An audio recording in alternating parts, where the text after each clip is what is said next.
Good morning. It is WKRK. 11:04 is our time. Temperature right now in downtown Murphy is 53 degrees. And I thought that the sheriff was going to lay out of the radio show this week with it being a holiday weekend, and he surprised me. I showed up, didn't I? He showed up. Got kicked out of the house is what I hear. That's what I told him. I said my wife's cooking Christmas meals and cleaning, and she told me I was going to have to go somewhere, so I thought I'd come and go to the radio station. Sheriff's learning what to tell me off air. There you go. Make sure I don't repeat. There you go. Well, how are you doing today? I'm doing well. Welcome back to the show. Glad you showed up. Thank you. And, Merry Christmas. Merry Christmas to you as well. Yeah. And we have nothing to talk about today, do we? Not really.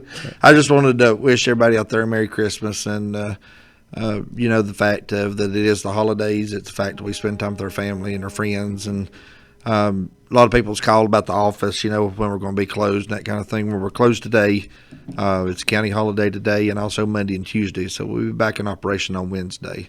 All right. And so a lot of people, come by. People don't realize how many people come by the sheriff's office in a day's time. We do a lot of purchase permits, gun permits, walk-in reports, sex offender registrations, just a whole host of things that people come to the sheriff's office for.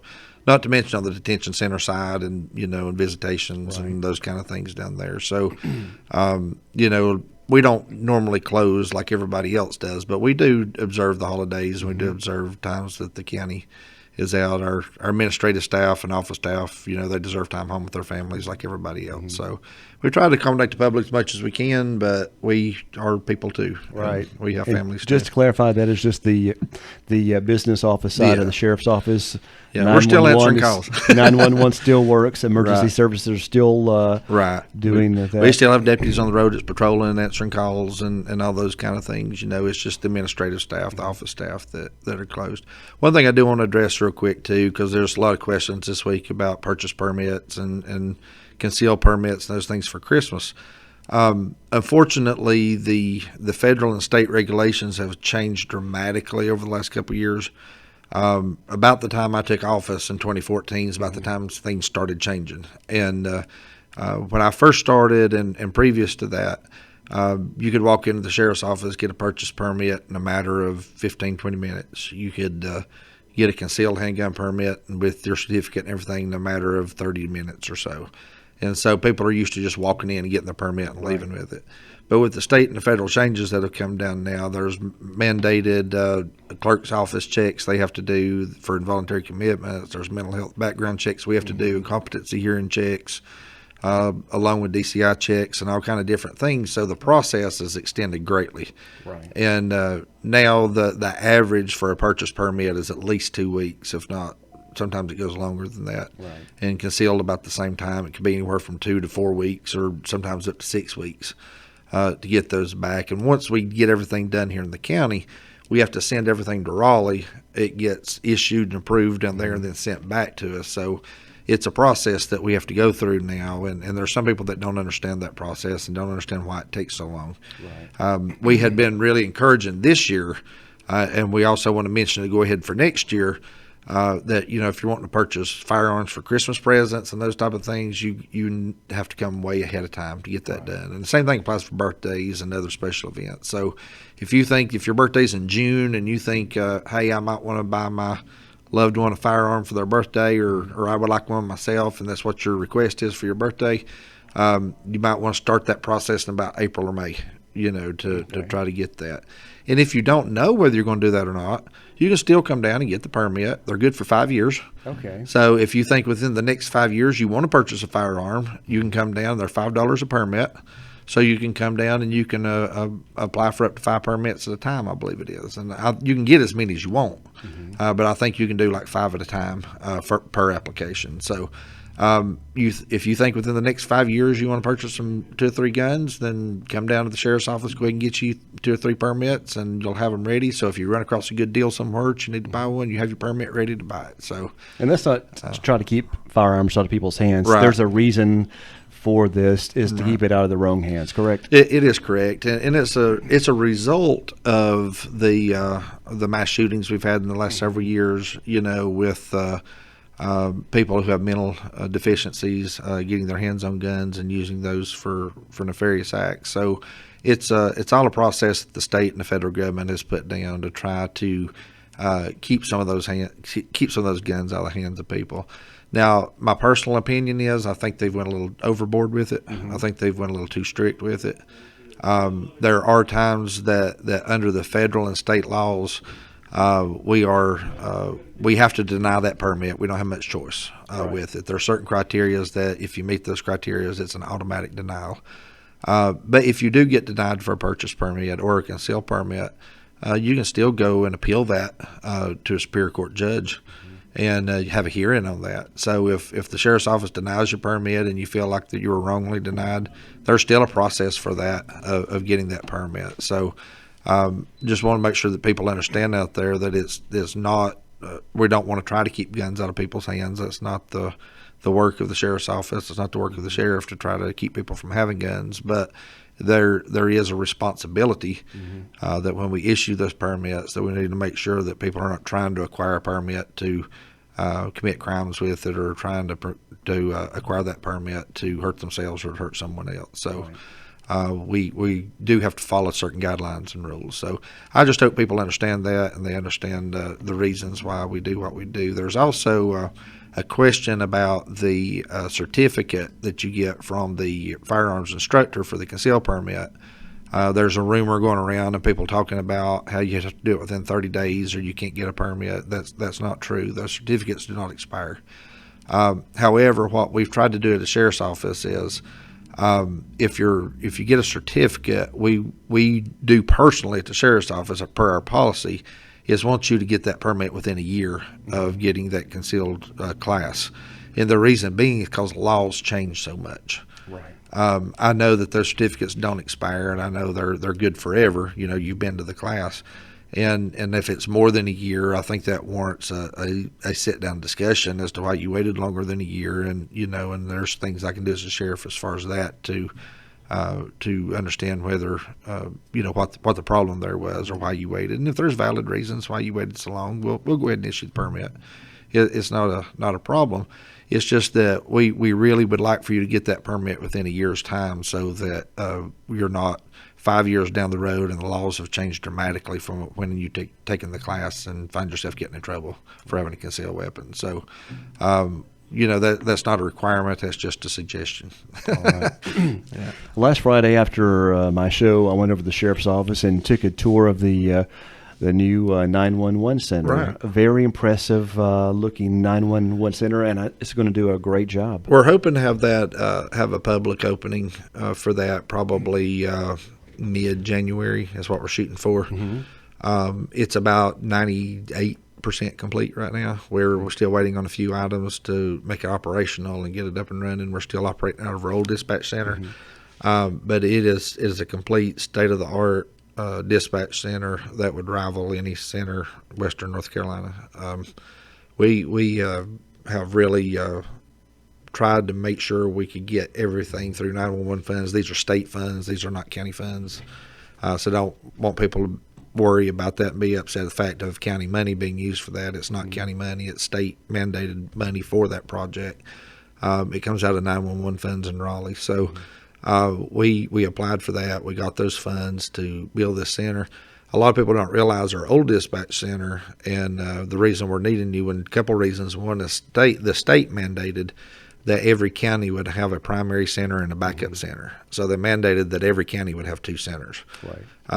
And where we're at now is the building that we're in now. It's older. It's getting where it's constantly needing repairs. Right. And it got to one place several years ago, and there's still problems with it, but there's a place several years ago to where dispatchers were literally having to set trash cans on the console to catch the rainwater coming in. Right. So it didn't get on multi-million-dollar equipment. Mm-hmm. And so we are trying to get all that squared away, and I spoke out of turn. It's really not multi-million; it's multi-thousand. But right. It seems like millions of dollars, but it's literally thousands of dollars that the equipment is. But literally trying to catch that rainwater so that equipment doesn't get ruined. So we're in a new place now. We're at the sheriff's office. 911 is under the sheriff's office, so we moved into our building. We've got a room over there dedicated for that with all state-of-the-art equipment. We're able to AVL, what they call AVL or GPS the cars, to where dispatch can see where everybody's at within the county, dispatch people to a quicker response time. They can, not just with the law enforcement, but also with medics. They're able to look at the CAD screens and stuff that are up there and see where people's busy and where they're free, and officers can talk back and forth with dispatch with laptops in their cars. They can actually check themselves out on calls, just mashing buttons on their laptop. So it's very state of the art. It's very technologically savvy, and as you can imagine, some of our older deputies that, like myself, that's been there 20 years or longer, are not as fluent, I guess, might say, in computer usage. But the younger guys that are coming on, that the new hires and the younger guys that are out there, they're taking to it like a duck to water. I mean, they're just getting very comfortable with it, able to utilize it, and I think it's going to be very beneficial for the county. It really was an impressive center. I went to the new center first, and then the old center. I'd never been there, Right. And I was explaining that I've been working because of news information with dispatch for decades now, and Right. I had never been to the actual 911 center and met the crew I've been working with for years for the first time last week. So that was a nice, just introducing myself. Well, a to lot of them. people don't realize this also, and Tim can verify this. When I started in '96 at the Cherokee County Sheriff's Office, About 60 years ago. yeah, about 60 years ago.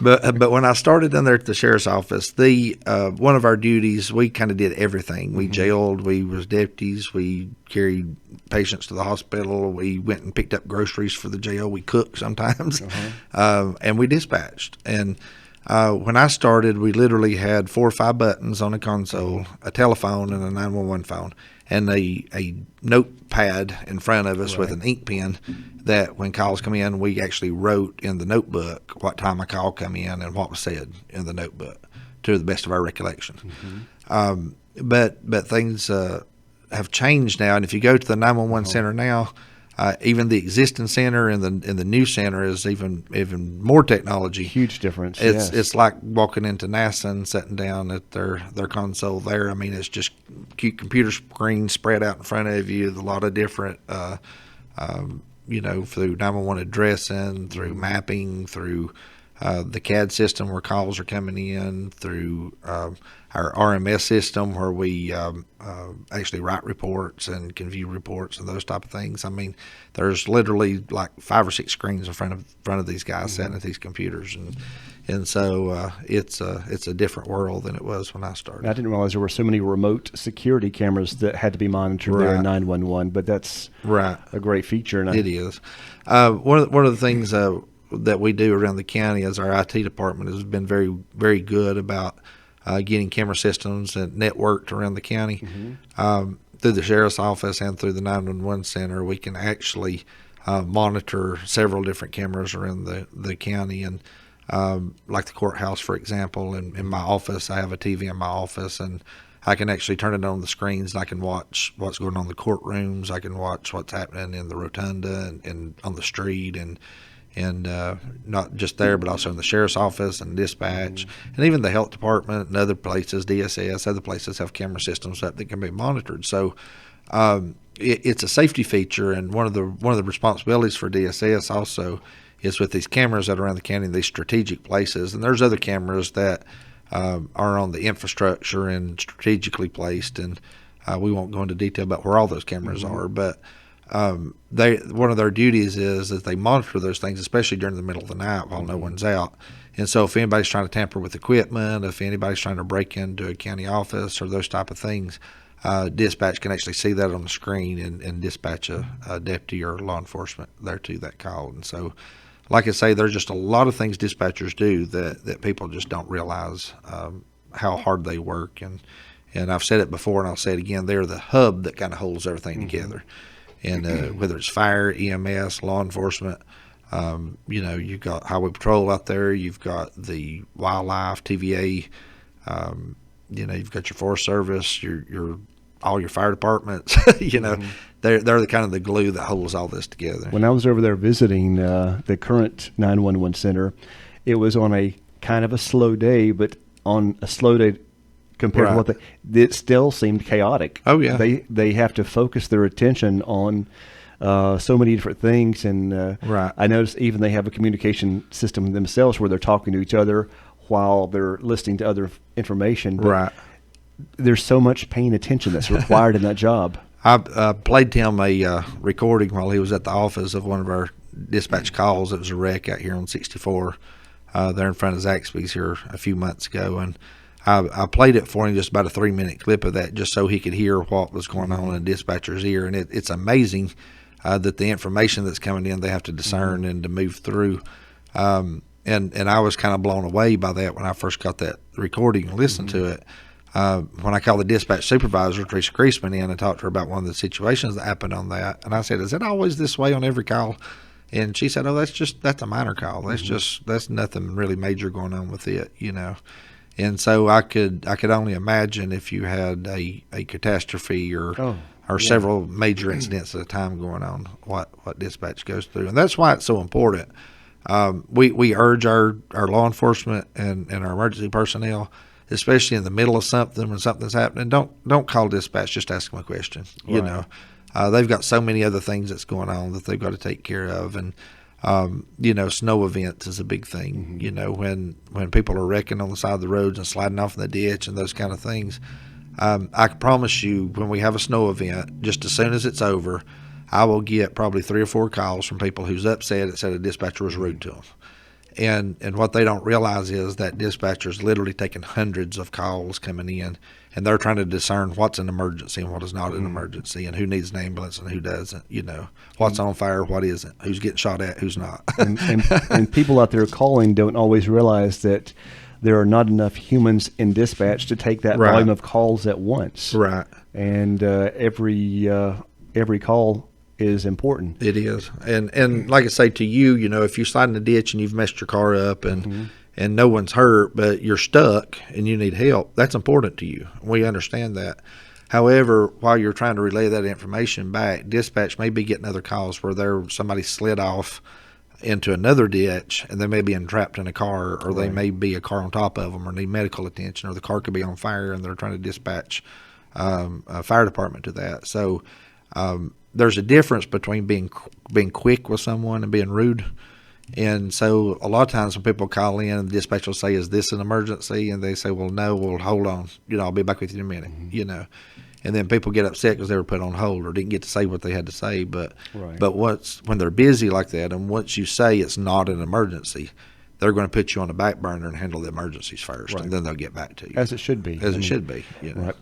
And for our listeners, whenever you hear me playing a song and then talking and playing a commercial, there's 3 things going at one time, and that's pretty much their whole day is listening to 3 things intentionally all the time. Yeah. So it gets chaotic when I forget to turn off a mic or play two commercials at once, in which that happens here, and people realize how crazy that sounds on the radio. But they have so many different things going in their ears at all times. And I was also amazed at dispatch. It's just something I just didn't think about. There are people all over the county that will call dispatch and ask for a telephone number for something. What's the number to Zaxby's? And one thing I want to encourage people is that dispatch is not an information system. They're not 411.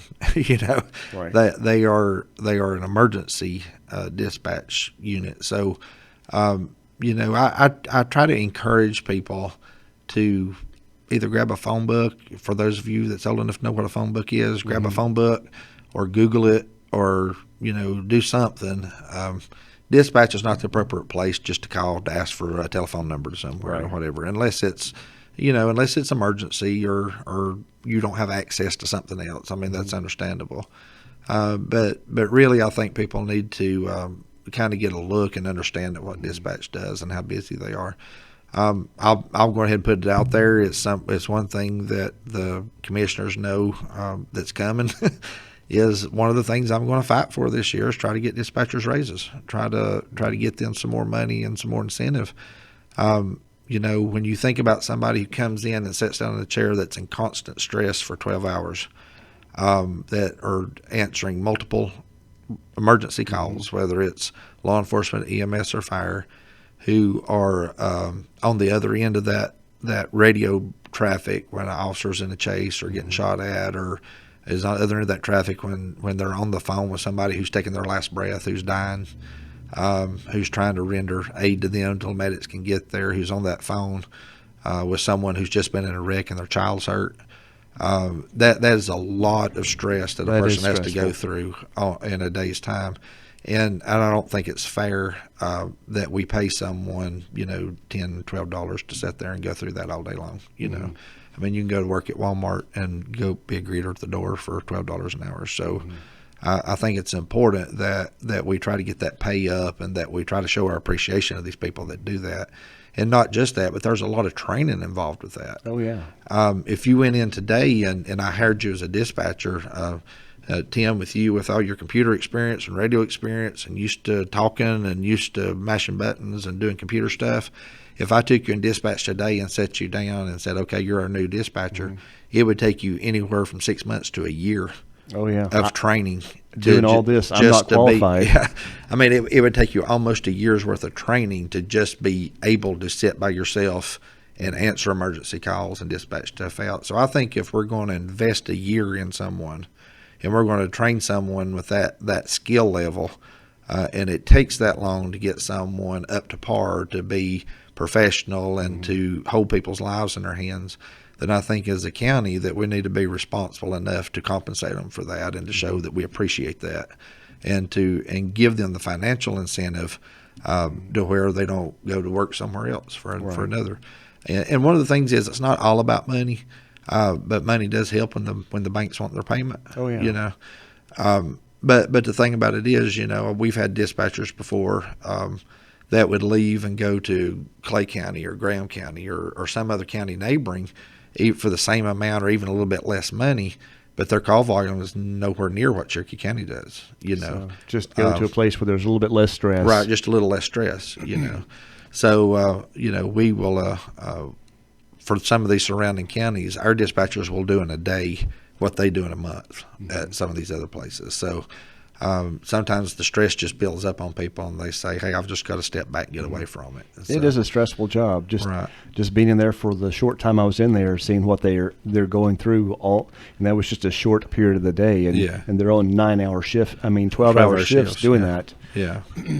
And that's the thing, and I've always said this, and I mean this, it doesn't matter if it's EMS or law enforcement or dispatch or any kind of emergency service. We are constantly looking for professional people, for people who are dedicated, for people who love their county, who want to stay here and do the best for the citizens. And so if you're going to look for someone professional and be professional and stay here and invest in Cherokee County, the old adage that you get what you pay for is kind of true. If we don't raise those salaries and if we don't give incentives for those people to stay and to work and to be here, then we're going to get whatever you're paying for. So sometimes it's better to pay more money and get good people and get qualified people to do the jobs. And employee turnover is not a good thing. No, it isn't when it's so high. Yeah. So and going along with dispatch too, it's one of those things to where, like we were talking about before, about they're the ones that's on the other end of that telephone or the other end of that radio. We've had chases, we've had officer involved shootings, we've had different things to where they were just kind of left hanging, And so I get the call, I get the text message, this is going on. I call dispatches, I listen, everything's calm right now. I call dispatch, what happened, what's going on? And they're like almost frantic at this point saying, I don't know, everything's okay, but we don't know. We don't know what happened. We don't know what's going on out there. And so you got to understand that even on the other end of that stress that sometimes these people out here on the other end of this phone are left without closure, without knowing what happened or how that ended up. And so they're constantly wondering, did I do the right thing? Did I say the right thing? Did I if they're doing EMD, if they're doing emergency medical dispatch, they when the medics get there, it's kind of they're off the phone with people, so they don't know if they lived or died. They don't know if what they did helped. So a lot of times on their end, there's some places that still open that they don't get the closure for, and so we're real good about if an officer's involved in something or medics see a tragic event or whatever, that we offer them counseling and offer them ways of coping and de-stressing. But sometimes we forget about our dispatchers. We forget that they are going through the same type of stress and the same things on the other end, and they're hurt just as much as anybody else is. And sometimes because they're in a room and we don't see them, we tend to forget about them a little bit. So those are some things that we're kind of looking for this year and kind of changing, hoping to change this year and get some recognition out there for those folks. There have been several examples that I've seen where the dispatchers will go through that disaster with the family that's going, and they get personally involved in that too, because they also have hearts, and they've done what they can to help out these families that are in need after tragedy. Right.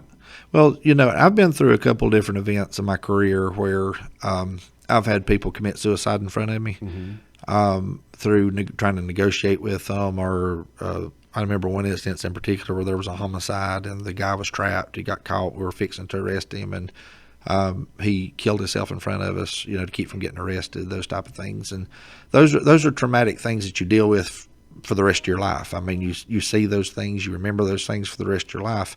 But what we tend to forget is when that dispatcher's on the phone and somebody's called in and they're wanting to kill themselves, or they're in a bad way, and the dispatcher's on the other end of that line trying to talk to them, and they hear that gunshot over the telephone, and then it's silence. Right.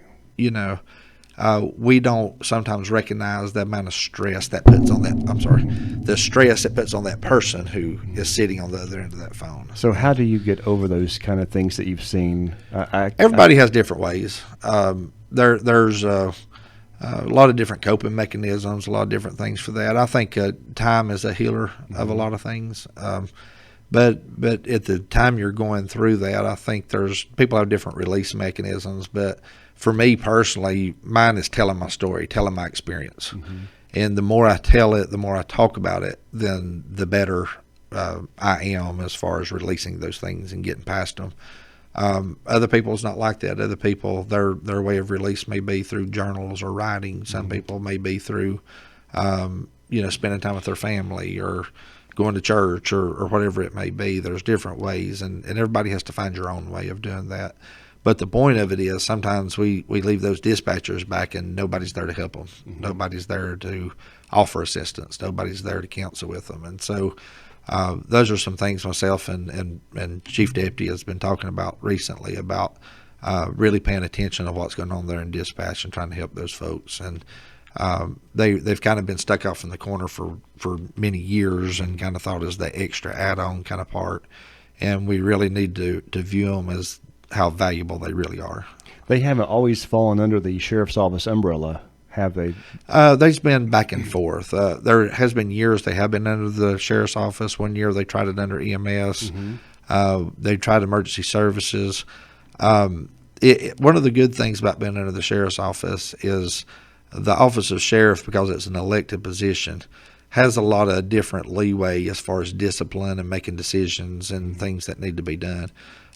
When people are county employees and work under the county, they fall under the county policies and the state personnel guidelines and all those kind of things. When you work under the office of the sheriff, you work at pleasure of the sheriff. So one of the benefits of it being under the sheriff's office is if there's problems, if there's things that need to be addressed, the sheriff can just walk in and take care of those problems and make whatever changes you need to make without really having to worry about those ramifications from the state personnel policies and all those kind of things. There are certain things that, of course, you can't violate people's civil rights. Right. There's certain things the sheriff can't do. But the sheriff, because it's an elected position, has a lot more leeway to fix things that needs to be fixed. So that's one of the reasons why it's been left under the sheriff's office, and that's one reason why sheriff's offices across the state kind of deal with dispatch and other things under their purview. Well, it'll be nice to get their office located in your building. I know that's going to be just Right. co-location there is going to be Well, important. one of the things that we've always been concerned about, even when I started in law enforcement, we were concerned about this. Dispatch was in the sheriff's office when I started. Through the years, it moved to a neutral location. Like I say, when it's going through all these changes and different things, it's moving back to the sheriff's office now. But one benefit of that is that we've always worried about over the years was the security of dispatch. I'm not trying to give anybody ideas or anything, but one of the worries has always been is if someone broke into dispatch or they took over the dispatch center, they could take over communications, they could take over everything and kind of put us dead in the water to what's going on. The where they're at now is secured. It has security measures, cameras. You can't just walk in there. It's got different measures of locks and passes that you have to get into the dispatch center. So they're under a level of security. But one of the good things about being in the sheriff's office is it adds a whole new level of security to that. Right. We have law enforcement in and out all the time, people around all the time, 24 hours a day. You have secured doors and inside of a secured building. And so even with the way our system is at the sheriff's office, once you're inside that building, the tower that's in the detention center can disable all codes. They can disable doors. They can lock people in certain rooms. They can do whatever. So even if someone did make entry into the sheriff's office illegally and tried to do something like that, then by locking and shutting doors and removing codes and stuff from the tower, they can actually trap people in certain rooms, and then that way, so when law enforcement responds, you've kind of got them pinned in there and can hold them in certain places. So there's a whole new level of security that goes into the sheriff's office there. So I think that would be beneficial to our dispatchers too, without having to worry about that fear of someone coming in on them or people showing up, to do bad things to them.